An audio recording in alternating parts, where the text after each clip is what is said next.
Hi everyone, my name is Jimenos Ganga, and today my team and I we are going to answer the question what exactly does Russia want from Ukraine, taking in consider context such as historical, geographical, economic, social, and cultural about all the situation. My team is confirmed by Melanie Montserrat Flores Velez, Jimenos Ganga Archer, Ángel de Jesús Novelo Rizo, Stephanie Escobedo Pérez, and Antonio Elias Pérez Zapata. Despite this common origin, during the last 9 centuries, the experience of the Ukrainians has been different, since their destinies were dictated by the different powers that divided of the country.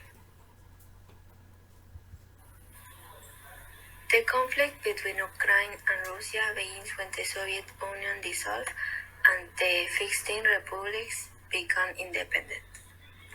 But Ukraine and Russia have common roots in the eastern slave state of the Kiev Rus. This is why Russian President Vladimir Putin speaks of Russia and Ukraine as a one people. After the Russian Revolution of 1917 and towards the end of War I, Ukraine briefly became independent until the early when it became part of the Soviet Union. And did you know? It was very large, the second largest. Now, speaking of the social and cultural context, it is of great relevance to mention that Ukraine and Russia share a history of several years ago, in which both countries stood out as a single nation until 1991, when Ukraine became a sovereign country. These past events in the history they share have relevance in the emergence of the idea that Russia has about invading Ukraine. In addition, this greatly influences the arguments and decision making of Putin, who justifies his actions by means of the idea of protecting the existing Russian speaking population in Ukraine. However, part of the population of Ukraine does not partially agree with this statement, since part of this population does not consider that Ukraine is still part of Russia and vice versa, but considers both nations as independent that have no relationship with each other.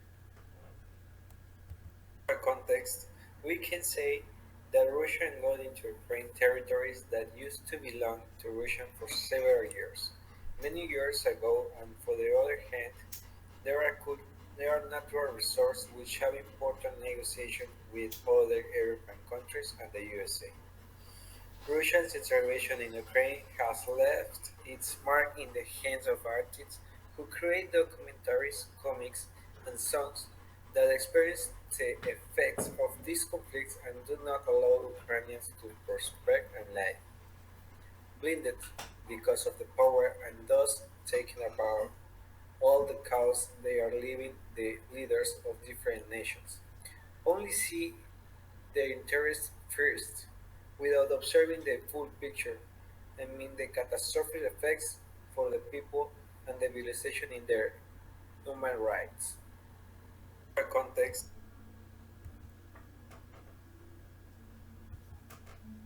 One of the main things in this situation is the economic impact on the supply of natural gas to Europe. With its abundant gas reserves, the proximity of its oil fields, and an extensive existing pipeline network, Russia dominates the EU's gas market at about 38% of total supply. Norway, the bloc's next largest source of natural gas, accounts for half that, just 19% of the market. The interdependence between Europe and Russia is likely only to deepen with the new Nord Stream 2 pipeline set to double the direct supply of natural gas from Russia to Germany under the Baltic Sea.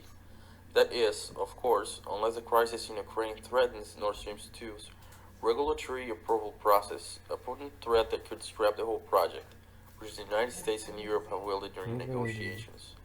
Now, with Russia shut off gas to Europe, during the gas crisis of 2006 and 2009, disputes between Russia and Ukraine mostly over pricing saw gas supplies cut to Ukraine with effects immediately rippling through Europe. Over the last 20 years, though, Russia has built pipelines to circumnavigate Ukraine and protect its oil and gas supply routes from regional issues there. Today, shutting off Ukraine entirely would only directly affect a few countries, according to the Center for Strategic and International Studies. Just as Slovakia, Austria, and Italy would feel the direct impact, as would Ukraine, which no longer buys gas directly from Russia but through a gas buyback system. Today, the former Warsaw Pact territories of East Germany, Poland, Czechoslovakia, Hungary, Romania, and Bulgaria are all part of NATO, while the former Soviet republics themselves of Lithuania, Latvia, and Estonia all are as well. This reality has pushed the NATO front lines significantly further to the east across the wider section of the North European plain. In the years following the breakup of the Soviet Union, many of the newly independent republics established and joined their own military alliance called the Collective Security Treaty Organization, or CSTO, which in Europe consists of Russia, Belarus, and Armenia, but not Ukraine, which has remained a sort of neutral zone between NATO in the west and the CSTO in the east. And now, within this lens, you can easily see why Ukraine is currently and always will be a geographic core interest to Moscow. Now to finish, we will expose the following conclusions based on each context. We can conclude that these disagreements between Russia and Ukraine were triggered by the discussion of the USSR and the dependence of its 15 republics that made it up. This event made it the beginning for the other problems that were coming over the years. Since the beginning of human history, Ukraine and Russia have had their conflicts and distinctions and have tried to resolve their interests without stopping to think about the consequences of their actions with the people who live in their nations.